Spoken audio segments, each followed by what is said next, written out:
Nous allons repasser la parole à Pierre Blériot-Niamec, cette fois-ci pour la dénonciation du jour. Parfait, ici j'ai une dénonciation en attente. Elle concerne l'agence des petites et moyennes entreprises. Je dois y faire un tour en journée pour recouper les dernières informations. Mais celle de ce matin, c'est une dame qui est en pleurs parce que elle a découvert dans le téléphone de son mari que son mari appartient à un groupe WhatsApp bizarre.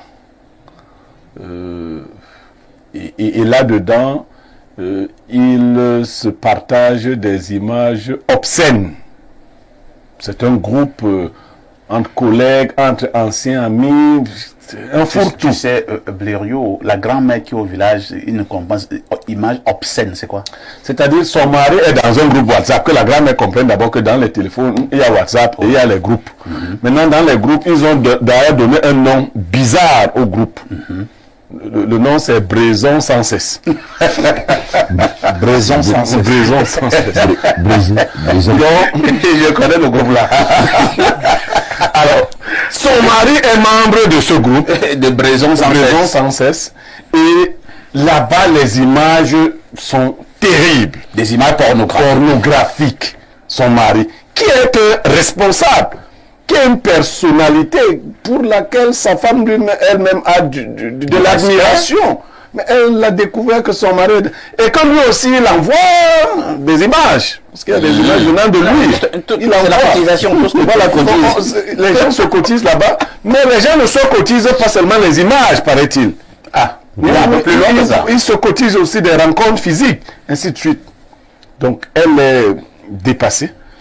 Parce que l'image qu'elle avait jusque-là de son mari est écornée fortement. Elle se pose des questions avec qui elle vit.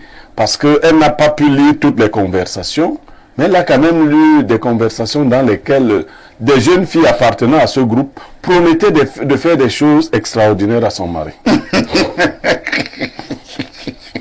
Attends un peu. La dame a fait comment pour avoir ces informations? Elle est entrée dans le téléphone de son mari. Ah, d'accord. Oui, elle a ouvert. Elle a fouillé son téléphone. Elle a fouillé. Elle a naturellement à son insu. Alors, son mari, elle a vu WhatsApp. Et maintenant, elle a poursuivi les échanges inbox entre certains membres du groupe WhatsApp et son mari. Parce qu'au-delà du groupe, certains membres du groupe ont pris des rendez-vous inbox.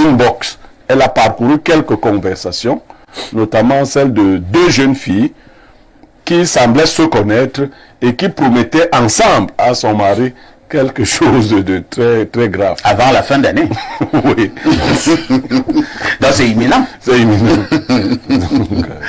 Alain, donc, cette affaire de groupe WhatsApp bizarre, ça existe depuis des années. Il y a des groupes WhatsApp, tu as l'impression que... C'est Satan qui est là-bas. C'est Satan qui est l'administrateur. Et on passe la parole à Lendo. En réalité, je ris parce que hier nuit, je parlais avec un ami, collègue journaliste, qui me disait justement qu'il est dans un de ces groupes du genre. Et je lui disais, faisant un commentaire, mon frère, je constate que la prostitution, ça atteint des niveaux vraiment déconcertants dans ce pays, et notamment en ligne. Vraiment, on marche avec des gens, mais tu peux même pas savoir tel est dans tel groupe, etc. Ce qu'ils font en arrière-plan, c'est terrible. Et il me disait, oui, justement dans le groupe, parce qu'il dit que lui veut écrire, en réalité, un livre sur le phénomène, l'expérience qu'il est en train de faire dans le groupe, ce qui se passe, ce que les gens cherchent, les activités de ces jeunes femmes, etc., qui se vendent à n'importe qui, n'importe comment, etc. Ça craint. Ce pays est foutu, ce pays est malade. Alors, moi, je vais vous dire un truc. Ces groupes-là, je dis, il y a un tel niveau de concupiscence dans ce pays, c'est terrible, parce que l'exemple vient d'en haut. L'exemple vient d'en haut. Parce que vous avez des groupes où vous retrouvez des hauts commis de l'État, des ministres. Ouais. Ah oui, des maisons closes, en banlieue. Des ministres dans ce oui, monsieur. Non, soyez sérieux. Qui est un ministre dans un groupe pareil? Mais ils sont entre eux, non? Est-ce que c'est n'importe qui se retrouve dans le groupe en question? Bien sûr. Les maisons closes. Avec des maisons closes. Juste, on prend rendez-vous dans les groupes, etc. Parfois, on se retrouve à maison close dans la banlieue de Yaoundé, ou je ne sais pas moi de quelle localité. On passe tout le monde à tabac, là, parfois même des personnes du même sexe, etc. Les femmes mariées. On fait toute cette espèce d'orgie. C'est grave, quoi. Regardez pas méprisable. Alain de ça, lundi matin, il faut aller doucement.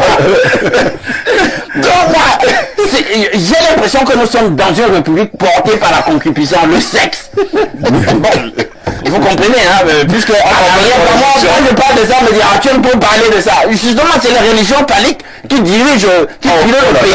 Et c'est pour ça qu'il y a autant de, je sais pas, cette espèce de promotion tous azimuts des affaires de sexe. C'est grave. Très bien. Lazare Zambo. Alain Douré. Moi, je vous dis déjà que Lazare Zambo n'est pas contre ce genre de groupe. Je ne parle pas de Lazare qui n'est pas contre.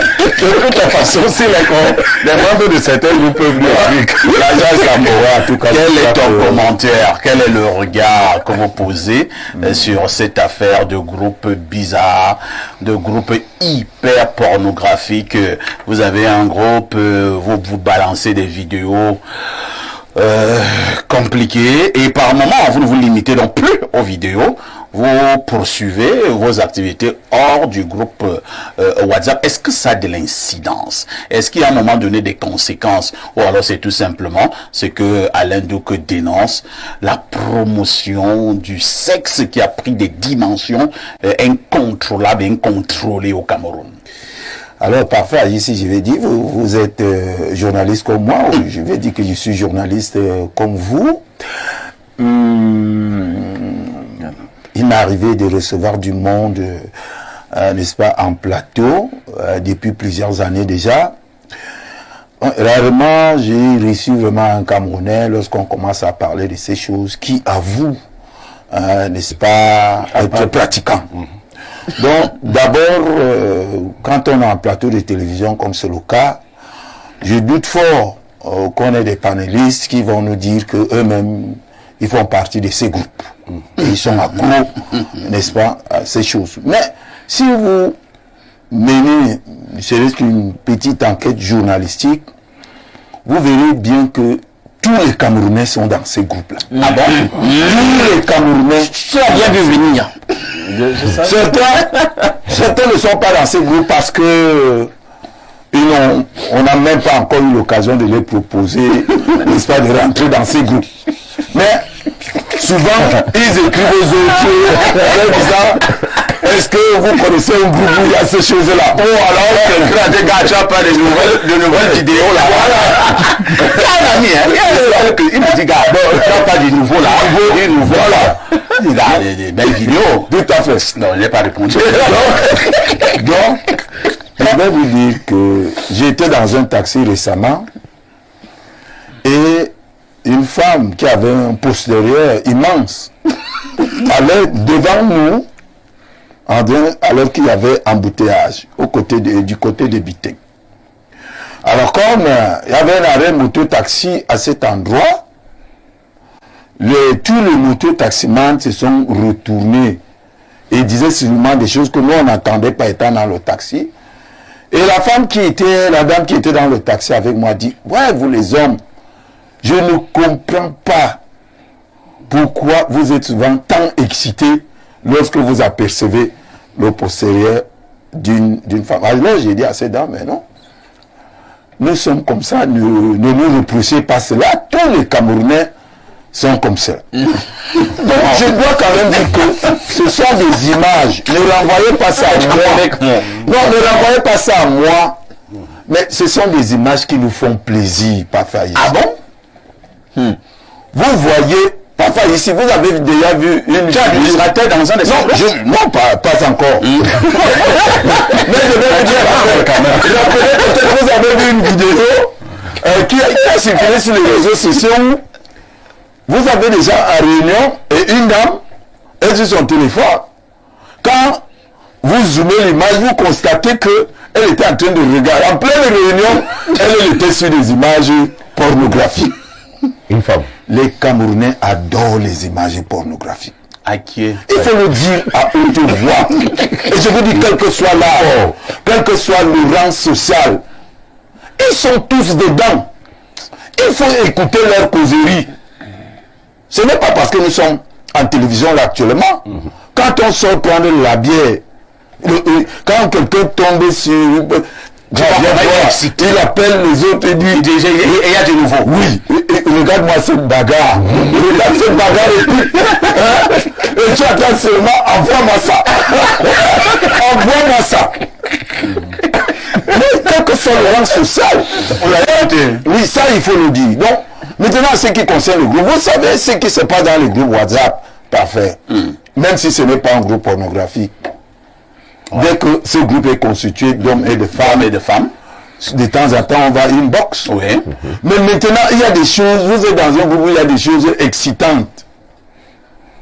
Comment est-ce que, n'est-ce pas, par la suite, certains ne vont pas sortir du groupe pour se voir physiquement. Et souvent, quand on se voit physiquement, c'est pour faire quoi? Pour finaliser. C'est pour finaliser, essayer de faire ce qu'on a vu aussi les autres faire. Ainsi de suite, ainsi de suite. Je vous avais déjà dit ici une fois, je ne sais plus quel était le sujet exactement, que ce qui se passe dans les chambres, quand vous rencontrez un couple dans la rue, ou bien vous avez un couple de voisins, quand vous rencontrez vous rencontrez un époux et son épouse, est-ce qu'ils vous disent ce qu'ils font dans leur chambre? Hein? Du Kamasutra, pas possible. Ça veut dire quoi? Mais c'est des gens, quand vous les voyez, c'est ça. Parfois, ils ont même l'air dans la vie timide, peut-être, ils sont même très pudiques. Ils sont même très Mais dans les chambres? Mais dans les chambres, C'est les boules de la chambre. ils sont complètement transformés. Et donc, c'est ça, moi, cette histoire de rejeter publiquement souvent ces vidéos lorsqu'il y a un débat comme celui-ci, moi ça m'embête un peu. Moi je vais avouer On fait la promotion de ces choses. je ne fais pas la promotion, ce sont des groupes qui existent. Il m'arrive aussi souvent de regarder certaines vidéos, certaines positions. Tu es membre à peu près dans combien de ce genre de groupe? Non, mais je vais dire que parfois je me lève un matin et me retrouve dans un groupe. Oui, donc tu es dans le groupe? Ça doit être 3 groupes. 3 groupes. Oui. Et tu n'as jamais tu prends du plaisir. En dehors de prendre du plaisir, parfois, il y a autre chose. Non, il y a mon instinct journalistique qui parfois... Ah, tu fais aussi le journalisme, c'est oui, qui fait aussi que parfois, quand je suis dans le groupe, parfois pour le comprendre, pour comprendre ces milieux, pour mieux comprendre ces milieux, alors on est de sortie, je reste. Je ne sors pas et tu profites. Et Albert Bomba, où est-ce que vous vous situez entre condamnation de ces groupes WhatsApp à connotation fortement pornographique et maintenant compréhension sociale de ces groupes? Parfois, on peut pas condamner le journaliste que nous sommes à ne pas intégrer ces groupes. Je vais vous faire juste un petit rappel. Il y a un de nos confrères qui est parti en prison, justement, d'avoir fait quelque chose avec une fille dans un bureau, un genre. Je crois que la vidéo a circulé dans les réseaux. Moi, j'ai demandé la vidéo. On ne m'a pas dit que mais il faut entrer dans le groupe tel. Attends, je te mets là-bas dedans. Et j'ai vu la vidéo là où l'aîné faisait des choses bizarres. J'oublie le nom de la jeune fille là. Non, tout le monde comprend. Voilà, on comprend bien. Alors, Est-ce qu'on a besoin nous sommes des journalistes en principe. C'est vrai que Guy Albert, pour te relancer, l'information que nous avons eue à cette époque faisait état de ce que le grand confrère dont vous faites allusion, auquel vous faites allusion, était dans un groupe WhatsApp, disons, ce genre de groupe. Et la particularité, ou l'une des particularités, était que si quelqu'un allait en intimité avec une de ses copines, c'est pas moi quoi, il pouvait filmer et l'envoyer dans le groupe. Et les gens s'envoyaient ce genre de vidéos. Et lui étant un homme public, illégalement, apparemment, j'ai eu cette version, il a aussi envoyé donc, soit c'est lui, soit c'est le monsieur avec qui il était, ils ont envoyé la vidéo dans le groupe WhatsApp. Mais maintenant, il y avait un détracteur. C'est lui qui a plutôt utilisé cette vidéo à d'autres fins. À d'autres fins. Malaïka. Voilà. Le nom de la jeune dame est revenu. Ce que moi le commentaire que je vais coller sur ça, c'est que Nous sommes des journalistes et on investigue. Le journaliste a besoin de l'information. Et l'information, on la trouve partout. On ne va pas condamner un journaliste d'être dans ce genre de groupe, d'être dans ce genre de forme, ou peut-être d'être même administrateur même. Mais aujourd'hui, la dénonciation de Blériot... Attends un peu. Un journaliste qui est administrateur de ce genre de groupe, c'est quoi le projet? C'est toujours un style journalistique. Non, c'est toujours la recherche de l'information. Ah bon? Oui, c'est les informations. Donc vous excellez dans la recherche pornographique. Non, pas la pornographique, c'est l'information, Blériot. C'est juste l'information. Blériot n'a pas parlé. Non, il ne peut pas faire. C'est l'information. Maintenant, c'est à vous d'acheter cette information pornographique ou sociale ou autre chose. Vous voyez un peu. C'est l'information dont on recherche. Ça peut être, comme je parlais de Malaika tout à l'heure, c'est là-bas où on a pu retrouver ces vidéos. Il y a aussi beaucoup données au commis de l'État quand on retrouve, quand on a vu c'était en fait, je ne veux pas évoquer ce sujet, mais tout le monde me comprend. Maintenant, ce qu'il faut dire ici aujourd'hui, c'est que les femmes aujourd'hui rêvent beaucoup. La chrétienté aujourd'hui est venue tuer nos mœurs, nos cultures. Parce que l'homme en général ne peut pas avoir une seule femme. Quand Blériot dit la dame est stupéfaite de trouver son mari qu'elle respecte beaucoup, qu'il a une grande carrière, elle a beaucoup d'admiration, qui se retrouve dans ce genre d'affaires. Ce n'est pas un homme. C'est une question que je pose. La valeur d'un homme se mesure à travers... Non, la valeur d'un homme ne se mesure pas à ça. Mais pour dire que c'est la nature. C'est la nature de l'homme. C'est la nature des hommes. Les femmes aujourd'hui disent que il y a les hommes fidèles. Ils ont leur mot qu'ils utilisent, fidèles, non à la polygamie, ni à la monogamie. Alors, quel est l'homme qui peut se rassasier d'une seule femme? C'est peut-être quand on est vieux. Vous êtes sérieux? Je suis très sérieux. Peut-être quand on est vieux. Ah bon? Un homme de 20 à 50 ans, je ne suis pas sûr qu'il voit une seule femme. Ça, c'est ça qui est la vérité. Faudrait pas qu'on se cache. Tu vas avoir une femme à la maison, au moins avec 3 ou 4 maîtresses dehors. Oui. Bon, c'est vrai que vous pouvez avoir une maîtresse dehors, oui. 2 maîtresses dehors. Est-ce que cela peut également vous donner la latitude d'être aussi dans la pornographie? Et il y a les gens qui ont une libido avancée, parfait. Très avancée. On est dans la licence. On est dans la licence. Ça devient pornographique parce qu'on a filmé, qu'on a rendu public. Ceux qui font ça dans les chambres tous les jours. Si on ne filme pas, on ne rend pas ça public. Et il y a les hommes qui ont une libido très avancée. Parfait, tu es d'accord avec moi que au village, on nous faisait souvent Aïri Toine.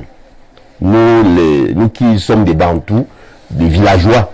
Grand-mère faisait ça au village. Et quand on te faisait ça, parfait, tu sais de quoi je parle. Donc, et quand tu trouves un jeune homme qu'on a fait ce rite traditionnel-là, et qu'il est franchement viril, mais une seule femme ne va pas le suffire.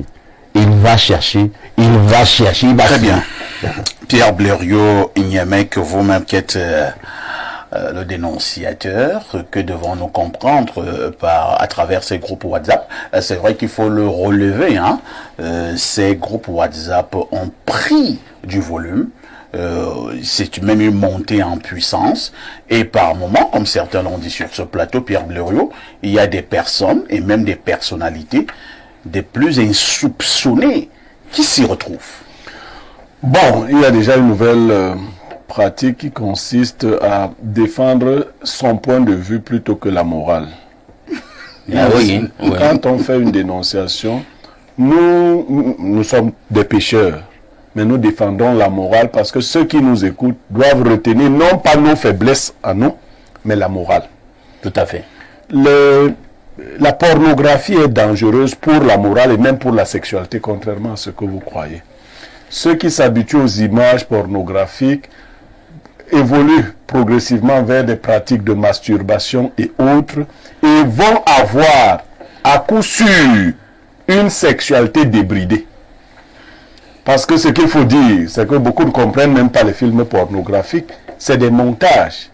Vous allez rechercher des performances qui ne sont pas humaines, des attitudes qui ne sont pas humaines, et vous n'allez pas... Finalement, c'est pour cela que certaines femmes estiment que leurs maris ne sont pas forts. Vous ne savez peut-être pas que pour tourner un film pornographique, on colle plusieurs images. La décote. Et voilà, on a 25 minutes, on a 40 minutes. Quelqu'un a le même rythme. Voilà. Et toi, c'est un bon montage, peut-être dopés qui qui sont dopés. Et mais toi, tu mets ça dans ta tête comme critère.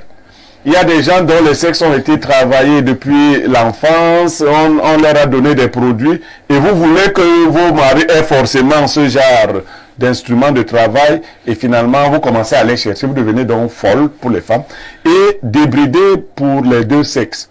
Mais ça va plus loin. La pornographie va même jusqu'à l'homosexualité. Ah bon? Ah oui! Parce que dans les groupes là, c'est indifférencié. Hein? Ce n'est pas parce que non, les personnes et les personnalités et autres, les personnages que vous trouvez là-bas, chacun vient chercher le sexe qui lui plaît. Chacun ne vient pas se chercher forcément. Non, du point de vue de la morale, qu'elle soit religieuse ou commune, ou communautaire, ou sociale, la pornographie est une mauvaise chose. Elle transforme nos manières de penser en matière de sexualité et nos vies. Donc il faut l'éviter.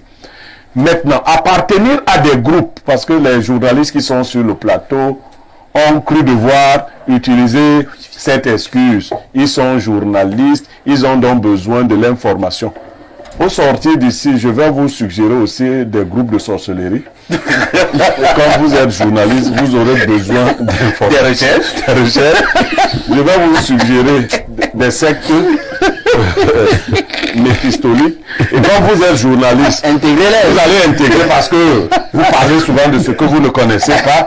Donc moi, je vais vous suggérer des choses sérieuses. Et là, vous allez entrer toujours dans la logique de l'information. Non, c'est pas sérieux. Cette dame-là a raison de se plaindre. Non, entre-temps, elle a raison de se plaindre, Brério, mais l'attitude de la dame, aller fouiller, la poubelle, dans le téléphone de son mari. Est-ce que nous devons aussi encourager cela? Non, mais non, mon point de vue sur la question est clair. Hein. J'interdis totalement aux femmes de se livrer à ce genre d'exercice périlleux. Parce qu'en général, vous voyez quelqu'un, moi ça m'arrivait avec l'une de mes, vous avez l'impression que quelqu'un a vu les oignons et tout, a découpé les oignons, parce qu'au départ, la personne a votre téléphone, après les larmes commencent à couler, et puis elle est malade. Non, faut pas. Mais cela ne dit pas, ce n'est pas parce qu'on n'a pas découvert ce que vous faites que vous devez le faire. Je vais refuser de me prendre en exemple. Mais vous savez, même quand les vidéos de Balthazar se baladaient, j'ai une amie quand même qui m'a demandé ça. Bon, je me suis dit que c'est pour son bien à elle. Je suis venu vers vous, vous ne les aviez pas. J'ai dit que bon, et t'avais envoyé. mais finalement, mais vous ne les aviez pas sur le coup là. Je crois que vous avez dû activer mes réseaux. Voilà, et c'est ce que vous m'avez dit, que je vais activer quelques réseaux. Non, je vais conclure sur un aspect, et là Alain Douk et vous autres, l'aspect de la spiritualité. Il y a beaucoup de démons qui utilisent la sexualité. Dans les grands groupes de démons, il y a 3 qui s'occupent de la sexualité. Là, nous parlons maintenant de mystique. Il y a le grand groupe sensuel et séducteur. Il y a le groupe lourd et lugubre. La sexualité conduit directement au cimetière. Donc, c'est pas une blague. Vous verrez simplement des gens ouvrir des groupes. Vous savez pas quel est le démon qui habite celui-là. Moi, je connaissais un monsieur qui était promoteur d'un groupe. Mais en fait, c'était un groupe de recrutement pour des choses pas possibles. Vous voyez la face cachée, la face ouverte. C'était la sexualité, c'était la pornographie. Mais le diable est dans le sexe. Hein. Il faut sexuel. Il faut bien faire attention. Très bien. Beaucoup de jeunes filles qui proposent leurs services, là, je me demande souvent si elles sont conscientes des hommes qui peuvent les appeler. Voilà. Et leur donner un sexe tel qu'elles n'imaginent pas. Il y a des hommes ici qui ont le serpent à la place du sexe. Ah bon? Ah oui. Oui. Donc toi tu vas, tu te dis qu'on t'a donné 1 million, on t'a donné 2 millions, mais alors qu'on t'a pris toute ton énergie. Alors que tu as couché avec un serpent. Un serpent. Merci beaucoup. De toutes les façons, nous prenons un verre d'eau et on revient pour la lecture de vos messages.